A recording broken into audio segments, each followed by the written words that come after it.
Hi అండి, welcome to my channel Bhagyalakshmi పచ్చ. ఎలా ఉన్నారు? బాగున్నారా? నేను కూడా చాలా బాగున్నాను. వీడియో చూసేవాళ్ళు వీడియో కనుక మీకు నచ్చితే లైక్ చేయండి, హైప్ చేయండి. 2 రోజులైతే ఉదయం పూట పనులు హడావుడు లేవనుకోండి, అసలు పనే లేదనుకోండి. అదే పిల్లలు స్కూల్కి వెళ్ళాలనుకోండి, వాళ్ళకి టిఫిన్లో లంచ్ బాక్స్లో అన్నీ రెడీ చేయాలని ఉదయం పూట పనులన్నీ చాలా హడావుడిగా బిజీగా ఉండిపోతాము. అదే కనుక వాళ్ళ ఇంట్లో లేరనుకోండి, ఇంకా మనకి ఏం పనులు ఉంటాయి? మనం ఒక్కళ్ళం అనుకోండి, ఏదో ఒకటి తింటాము, ఏదో ఒకటి అడ్జస్ట్ అవుతాం. ఒక్కోసారి తింటే తింటాం, లేకపోతే లేదు. నవీన్ ఇంకా స్కూల్కి వెళ్తున్నాడు కదా, వాడు డైరీ అయితే సైన్ చేస్తున్నాను. ప్రతిరోజు డైరీ అయితే సైన్ చేయాలి. సైన్ చేయించుకొని రాకపోతే టీచర్లు కొడతారంట. అందుకోసమైనా పర్ఫెక్ట్గా మాత్రం సైన్ చేయించుకుంటారు. ఎక్కువ శాతం డైరీలు సైన్ చేయడం కానీ, పిల్లలకు కావాల్సిన బుక్స్ కానీ, ఏవైనా సర్దుకోవటం కానీ, పెన్నులు తీసుకోవటం, పెన్సిల్ తీసుకోవటం, ఇలాంటివన్నీ నేను సాయంత్రం పూటే చేయమంటాను. సాయంత్రం పూట ఖాళీగానే ఉంటాం కదా, ఇంక ఇలాంటి మీకు లేనివి, మీకు కావాల్సినవి అన్నీ సాయంత్రం నైటే చూసుకొని అన్నీ సర్ది పెట్టుకోండి. ఉదయం పూట లేటుగా నిద్రలేస్తాము. ఇవన్నీ సర్దుకోవాలంటే హడావుడైపోయిద్ది. ఒకటి తీసుకుంటారు, ఒకటి తీసుకోరు, టెన్షన్గా ఉంటుంది ఆటో వచ్చిద్దని. ఇదంతా ఎందుకని చెప్పేసి నేనైతే పిల్లలకి ఏమి కావాలన్నా సరే సాయంత్రం సర్ది పెట్టుకోండి అని చెప్తాను. 2 రోజులైతే నేను కూర చేయలేదు, సరిగ్గా టిఫిన్ కూడా చేయలేదు. వాళ్ళు తిరుపతి వెళ్ళేటప్పుడు పప్పును టమాటా కూర చేశాను. టమాటా కూర అంటే మనము ఇంకా నీళ్లు పోయకుండా చేస్తాను చూడండి, ఫ్రై లాగా, అలా అయితే చేశాను. సాయంత్రం పూట రైస్లోకి చపాతీల్లోకి తినటానికి ఉండిద్దిలే అని. సాయంత్రం అయితే అన్నమను 2 కూరలు చేశాను. ఉదయం పూట తినటానికైతేనేమో చపాతీలు చేశాను. చపాతీలు వద్దులే, అక్కడ ఏదో ఒక టిఫిన్ తింటాంలే, మళ్ళీ ఇవన్నీ బరువు ఎందుకన్నారు. అక్కడికి వెళ్ళినాక తెలిసింది అక్కడ టిఫిన్ అనేది అస్సలు బాగాలేదంట. టిఫిన్ బాగుండదు, మనకి డబ్బులు ఎక్కువ పోవటమే కానీ కడుపు నిండా తినలేరు. మనం ఎప్పుడు వెళ్తానే ఉంటాంగా, మనకు అక్కడ ఫుడ్ అనేది ఎలా ఉంటుంది, ఏం దొరుకుతుంది దొరకం అనేది మనకు తెలుసు కదా. ఇంకా అందుకని నేను చపాతీలు అయితే చేసి పెట్టేశాను. టమాటా కూర అయితే ఉదయానికి కూడా వాసన రాలేదంట. ఇంకా టమాటా కూర వేసుకొని చపాతీలు అయితే తిన్నారు. దర్శనం కూడా త్వరగానే అయిందంటండి. ఉదయం పూట 9 గంటలకేమో దర్శనానికి వెళ్తే 3 గంటలకల్లా వచ్చేసారు.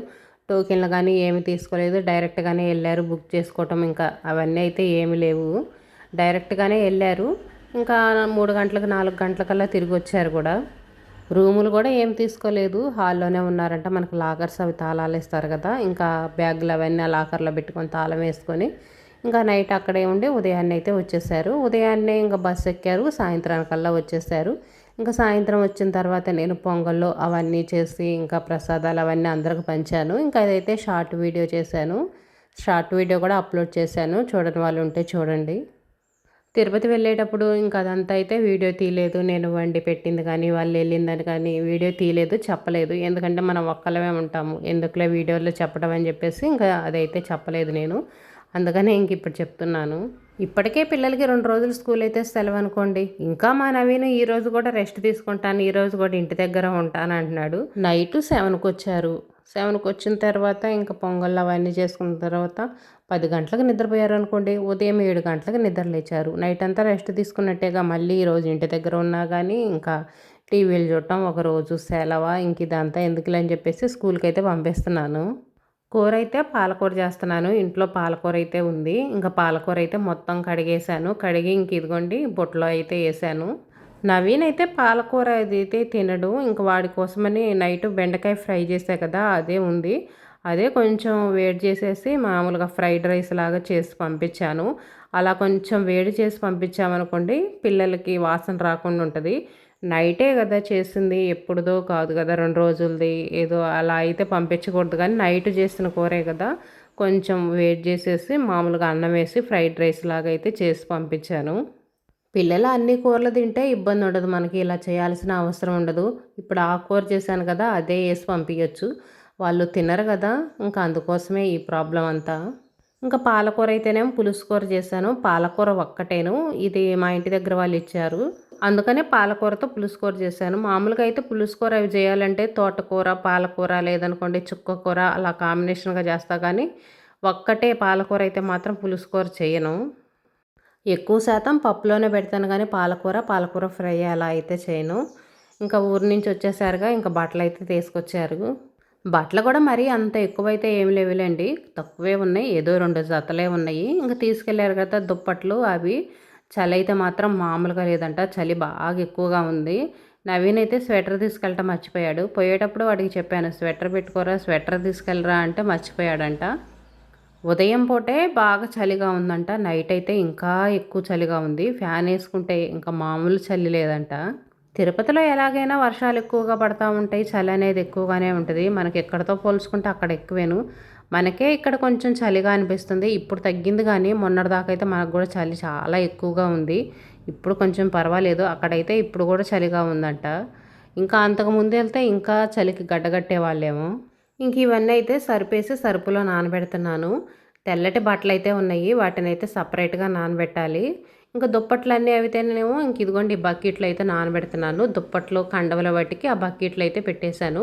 ఇంకా టబ్ ఉంది కదా! ఆ టబ్‌లోనైతేనేమో రోజువారీ బట్టలను, వైట్ బట్టలైతే ఉన్నాయి మా ఆయనయి. ఇంకా అవన్నీ ఒక దాంట్లో అయితే పెడుతున్నాను. రోజువారీ బట్టలంటే మనకు కలర్ బావు కదా! మనం రోజు ఉతుకుతానే ఉంటాం. మనకైతే తెలిసిద్ది. ఏ బట్టలు కలర్ పోతాయో, కలర్ బావో అని. ఇంకా వీటి మట్టుకైతే సపరేట్‌గా నానబెట్టాను. ఇంకా బట్టలు తీసుకెళ్ళిన సంచి కూడా ఉంది కదా! ఇంకా ఆ సంచి కూడా పెట్టాను. బ్యాగ్ అయితే నవీన్ స్కూల్‌కి తీసుకెళ్ళే బ్యాగ్ అయితే తీసుకెళ్లారు. ఇంకా ఆ బ్యాగ్ వాడు స్కూల్‌కి తీసుకెళ్తాడుగా ఇంకైతే ఉతకట్లేదు. ఈరోజు బట్టలు మరిన్ని ఉంటాయి కదా! ఉదయాన్నే ఉతికేసుకుందాం బట్టలు అనుకున్నాను. కాకపోతే ఇంకా నిద్ర లేచేటప్పటికి కూడా ఈరోజు కూడా లేట్ అయింది. రోజు మనం ఏ టయానికి నిద్ర లేస్తామో ఆ టయానికే మెలుకువ వచ్చిద్ది. అలారం పెట్టుకుంటే ముందు మెలుకువ వచ్చిద్ది కానీ అలారం పెట్టుకోలేదనుకోండి మనం ఏ టయానికి నిద్ర లేస్తామో ఇంకా ఆ టయానికి మెలుకువ వచ్చిద్ది. 6:30, 7 అలా అయితే అయింది. ఇంకా అప్పుడు లేచేసి మళ్ళీ నేను బట్టలు అవి ఉతుక్కుంటా, అంట్లు అవి కడుక్కుంటా ఉన్నాననుకోండి నవీన్‌కి లంచ్ బాక్స్‌కి లేట్ అయిపోయిద్ది. అందుకని చెప్పేసి ఇంకా పిల్లలు స్కూల్‌కి వెళ్ళిన తర్వాత చేసుకోవచ్చులే చిన్నంగా. ఇంక ఇప్పుడు మనల్ని కదిలిచ్చే వాళ్ళు ఎవరు ఉండరు. వాళ్ళకి టిఫిన్ చేసి పెట్టేసాను. కూరలు కూడా చేసుకున్నాను. కొంచెం లేట్ అయినా సరే నాకు ఇబ్బంది ఉండదు. అదే ఉదయాన్న అనుకోండి సరిగ్గా పనులు చేసుకోలేము. హడావుడిగా టెన్షన్‌గా ఉంటది. ఇటువైపు పిల్లలకి స్కూల్‌కి టైం అవుతుంది. లంచ్ బాక్స్ రెడీ చేయాలి. ఇటువైపునేమో ఈ పని కాలేదని అంతా టెన్షన్‌గా ఉంటది. ఈ టెన్షన్ అంతా ఎందుకులేరా అని చెప్పేసి ఇంక ఇదిగోండి పిల్లలు వెళ్ళిన తర్వాత ఇంక పనులైతే స్టార్ట్ చేశాను. వైట్ బట్టలున్నాయి గదా! ఆ బట్టలకైతే బునిగేస్తున్నాను. రోజు కొన్ని బట్టలు ఉతికి, ఈరోజు మరిన్ని ఉతకాలంటే కష్టంగానే ఉంటది. వాషింగ్ మిషన్ అది ఉందనుకోండి, చక్కగా వాషింగ్ మిషన్‌లో ఏస్తే అదే ఉతికేసిద్ది. తర్వాత మనం ఆరేసుకోవచ్చు. వాషింగ్ మిషన్‌లో లేకపోతే ఇంక ఇలాగనే ఉంటది మన ప్రాబ్లమ్. ఎక్కడికన్నా ఎళ్ళొచ్చినా గానీ, వెళ్ళొచ్చి మనం అలసిపోతాము. వచ్చిన తర్వాత ఇలా బట్టలన్నీ ఉతికేసుకోవాలంటే చాలా కష్టంగా అనిపిస్తది. ఇలాంటి టైంలో వాషింగ్ మిషన్ ఉందనుకోండి, చక్కగా మిషన్‌లో ఏసుకోవచ్చు. కొంచెం బునుగేసి ఇంకా వైట్ బట్టలు మొత్తం నానబెట్టాను. ఒక్క 5 నిమిషాలు అలాగా ఉంచేసి తర్వాత మనం తీసి పిండేసి ఇంకా ఆరేసుకున్నామనుకోండి తెల్లగా ఉంటాయి బట్టలు. మరి బునుకనేది ఎక్కువ పెట్టామనుకోండి మొత్తం బునుగుగా అరలగా కనిపిస్తూ ఉంటుంది. అందుకని లైట్‌గా అయితే పెట్టాను. లైట్‌గా పెట్టామనుకోండి మనం పెట్టామా లేదా అనేది కూడా అర్థం కాదు. బట్టలనేవి కొంచెం తెల్లగా కనిపిస్తూ ఉంటాయి. ఆరిపోయిన తర్వాత ఇంకొంచెం ఎక్కువ కనిపిస్తాయి. ఇంకా బట్టలు ఆరేయటానికి ఇదిగోండి గోడ మీద అయితే కొన్ని వాటర్ పోసి అయితే కడుగుతున్నాను. కొంచెం దుమ్ము ఎక్కువగా ఉందని. మామూలుగా క్లాత్ తీసుకొని అయితే దుమ్ము మొత్తం తుడిచేసాను. తుడిచినా కానీ వైట్ బట్టలు ఆరేయాలంటే మళ్ళీ మట్టి అనేది అంటుకుంటుందేమో కనిపిస్తుందేమో అని చెప్పేసి వాటర్ పోసి అయితే కడుగుతున్నాను. డాబా మీద ఆరేద్దాం అనుకున్నా ఎండ ఎక్కువగానే వస్తుంది కదా మళ్ళీ డాబా ఎక్కటం ఆరేయటం ఆ క్లిప్పులు పెట్టడం ఇంక ఇదంతా ఎందుకులే అని చెప్పేసి డాబా మీద అయితే ఆరేయలేదు. ఇంకా కిందే ఆరేద్దాంలే అని దుప్పట్లు బెడ్షీట్ అవన్నీ కదా అవైతే డాబా మీద ఆరేసి ఇంకా నార్మల్ బట్టల వాడికి కింద ఆరేద్దాంలే అని ఇంకా గోడ అయితే ఇంకా వాటర్ పోసి మొత్తం అయితే క్లీన్ చేస్తున్నాను.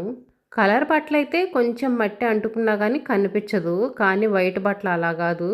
కొంచెం లైట్‌గా మట్టి అంటుకున్నా కూడా కనిపిస్తూ ఉంటది. మనం ఇంత కష్టపడి ఉతికినా మళ్ళీ ప్రయోజనం ఉండదు. గోడ మీద కొంచెం తడి ఆరిపోయిన తర్వాత అయితే ఆరేస్తున్నాను. తడి మీద ఆరేసామనుకోండి మళ్ళీ ఆ మట్టి అనేది కొంచెం బట్టలకు అంటిద్ది. అక్కడికి నాకేంటో కొంచెం అంటినట్టుగానే అనిపిస్తుంది. ఫస్ట్ అయితే షర్ట్ వేసాను గోడ మీద. నాకేంటో కొంచెం మట్టి అంటినట్టు అనిపిస్తుంది. ఇంకెందుకులే మళ్ళీ పాడైపోతాయి బట్టలు ఇంత కష్టపడి ఉతికేసి మళ్ళీ మట్టి అంటుకుంటే చూడటానికి బాగుండవు కదా! మురికిగా ఉంటే నీట్‌గా ఏముంటే మళ్ళీ ఉతుక్కోవాల్సి వచ్చిద్ది. ఇంకా అందుకోసమని తీగ మీద అయితే ఆరేస్తున్నా. తీగ మీద నార్మల్‌గా ఆరేస్తే ఆ చొక్కా ఉంటది కదా! అది కింద అంటుకుంటుంది. ఇంకా అందుకని చెప్పేసి మామూలుగా ఇలా ఏసాను. షర్ట్‌లు మటికి తీగ మీద ఆరేసి, ఇంకా పంచెలు అవున్నాయి కదా! అవైతేనేమో ఇటు గోడ పక్కన తీగుంది. ఈ తీగ అనేది కొంచెం హైటే ఉంటది కాబట్టి ఆరేసినా గానీ కింద అంటుకోదు. మట్టి కూడా అవ్వకుండా ఉంటది. ఇప్పుడు కొంచెం ఎండ ఎక్కువగా కాస్తుంది కదా! త్వరగానే ఆరిపోతాయి. బట్టలు ఉతకటం ఒక పని అయితే ఉతికిన తర్వాత జాడించడం బట్టలని ఒక్కొక్క దాన్ని 2 సార్లు జాడించాలి. అవన్నీ జాడిచ్చేసిన తర్వాత మళ్ళీ గట్టిగా పిండేసి మళ్ళీ ఆరేసుకోవాలి. ఆరేసుకునేటప్పుడు మళ్ళీ వాటిని తిరగతిప్పి ఆరేసుకోవటం, అన్నీ పర్ఫెక్ట్‌గా ఆరేసుకోవాలి. మళ్ళీ కలర్లు పోతాయేమోనని భయం, మట్టి అంటుకుంటాయేమోనని భయం. ఇలా ఉంటాయి మన పనులైతే. సగం ఊర్లకెళ్ళాలన్నా కూడా ఇదే భయం అనుకోండి. వచ్చిన తర్వాత మనకు బోలెడు పని ఉంటుంది. ఊరికి వెళ్ళి 2 రోజులు ఎంజాయ్ చేసి వస్తాం, బాగానే ఉంటుంది. తర్వాత వచ్చిన తర్వాత బోలెడు పనులు ఉంటాయి. ఒక్క బట్టలైనా ఇల్లు మొత్తం దుమ్ము ధూళితో నిండిపోయిద్ది. మళ్ళీ ఇల్లంతా క్లీన్ చేసుకోవాలి. అసలుకే ప్రయాణం చేసి వచ్చి అలసిపోతామా, వచ్చిన తర్వాత మళ్ళీ మనకు డబుల్ పనులు. ఇంట్లో వాళ్ళందరూ రెస్ట్ తీసుకుంటారు. వాళ్ళు ప్రయాణం చేసి వస్తారు, అలసిపోతారు, రెస్ట్ తీసుకుంటారు, బాగానే ఉంటుంది. కానీ మనకైతే అలా ఉండదు కదా. మరలా వచ్చిన తర్వాత ఇంటి పనులు మొత్తం చేసుకోవాలి. ఇంట్లో వాళ్ళకి ఒక పని చెప్పామనుకోండి, ఏదో ఒక పని అరపని అయితే చేస్తారు. పని మొత్తం చేయమంటే చేయరు. దానికి కోప్పడతా విసుక్కుంటా ఏదో ఒక పని అయితే పూర్తి చేస్తారు. ఏది ఎలా ఉన్నా ఏ టయానికైనా ఎప్పటికైనా ఇంటి పనులు మొత్తం చేసుకుంది మనకు మాత్రం తప్పదు. కొంతమంది అయితే టూర్లు బాగా ఎక్కువగా వెళ్తూ ఉంటారు. సెలవులు దొరికిన ఎండాకాలంలో కానీ ఎక్కడికో చోటికి గుడికని వెళ్తుంటారు, బీచ్లకని వాటికని వీటికని ఎక్కడికో చోటకి ఎక్కువ సరదాగా వెళ్ళి ఎంజాయ్ చేసి వస్తుంటారు. కానీ నాకు ఎందుకని ఎక్కువ శాతం ఎక్కడికి వెళ్ళాలనిపించదు. ఎక్కువ శాతం ఇంట్లో ఉంటాను. ఇంక ఇదిగోండి కొన్ని బట్టలు అయితే ఇటు ఆరేసాను. ఇవి కొంచెం మందంగా ఉండే బట్టలు. ఇటువైపునైతే కొంచెం ఎండ వచ్చిద్ది, అందుకని ఇటువైపున కొన్ని బట్టలు అయితే ఆరేసాను. ఇంకా రోళ్ళు అవి కూడా కడిగి పెట్టేశాను. రోళ్ళకి పసుపు కుంకుమ అదైతే పూజించినవి ఉంది. మళ్ళీ పండగ వస్తుంది కదా, అందుకనే శుభ్రంగా కడిగైతే పెట్టేశాను రోళ్ళు. మళ్ళీ పండగప్పుడు పూజించుకోవచ్చులే అని. ఇదిగోండి ఇటువైపున కూడా కొన్ని బట్టలు అయితే ఆరేసాను. అన్నీ కిందే ఆరేసాను వీలైనంత వరకు. ఇంకా ఎటు ఎండ ఎక్కువగా వచ్చిద్దో, ఎటు త్వరగా ఆరతాయో ఇంకా అటువైపు చూసి. దుప్పట్లు అవైతేనేమో ఇంక ఇదిగోండి డాబా మీద అయితే ఆరేసాను. నవీన్ ప్యాంటు, అవి ప్యాంటు త్వరగా ఆరదు కదా, అందుకని డాబా మీద వేసాను. పల్చగా ఉన్న బెడ్షీట్ అయితే అప్పుడే గాలికి చూడండి పక్కకైతే వచ్చేసింది. ఇంక ఇదేనండి ఈరోజు వీడియో కనుక మీకు నచ్చితే లైక్ చేయండి, షేర్ చేయండి, సబ్స్క్రైబ్ చేసుకొని వీడియో ఎలా ఉందనేది తప్పనిసరిగా కామెంట్ అయితే పెట్టండి.